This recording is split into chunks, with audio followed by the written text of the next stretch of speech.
Moi, je repense à un Béninois que j'avais croisé à Marrakech parce que j'avais expliqué, en fait, ils suivent la route et souvent par le Maroc, le Mali, etc. Et je l'avais croisé, je lui avais dit, écoute, on avait discuté un peu, je lui avais dit, tu vas où après? Est-ce que tu vas aller en France? Vu qu'il parlait français, pour moi, c'était un peu plus logique. Il me dit, non, je vais essayer d'aller en Allemagne. Il m'a dit, la France, c'est la galère. Il m'a dit, mon frère, il est dans le 18e arrondissement depuis 3 ans, il dort dehors.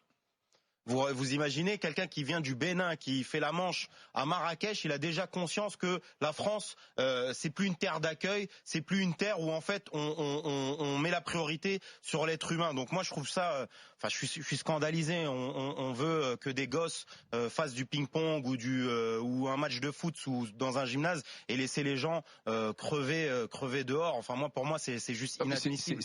Ils veulent pas laisser les gens crever dehors. Ils disaient simplement qu'il faut trouver une autre structure que celle, si tu veux, qui accueille les scolaires pour faire du sport. Je suis d'accord. S'il y a bien une situation, pour moi, ces personnes-là, elles sont en France, qu'on leur trouve un logement, qu'on leur permette de se loger, qu'on leur permette de pouvoir travailler, de vivre ici. Enfin, à un moment donné, moi, je suis fils de travailleurs immigrés. Je suis content que moi, la France ait pu accueillir mon père et que mon père ait travaillé. D'accord, on était bien content d'avoir tous ces pères de famille, ces Sénégalais, ces Marocains, ces Algériens, etc. venir paver les rues de Paris, les rues de France, travailler dans les mines, travailler dans le chemin de fer. Mais c'est pas ça le débat. Oui, non, mais c'est ça la réalité. C'est qu'à un moment donné, moi je suis pour qu'on accueille encore, sans que ça soit uniquement une histoire d'exil, d'accord, mais qu'à un moment donné, on accepte de les régulariser, de leur donner des logements, qu'ils puissent travailler. Mais là, c'est pas vraiment ça le débat. C'est la même chose. Soit ils vivent à Porte de la Chapelle sous le rond-point, soit ils dorment dans le gymnase. Je pense qu'en pareille situation.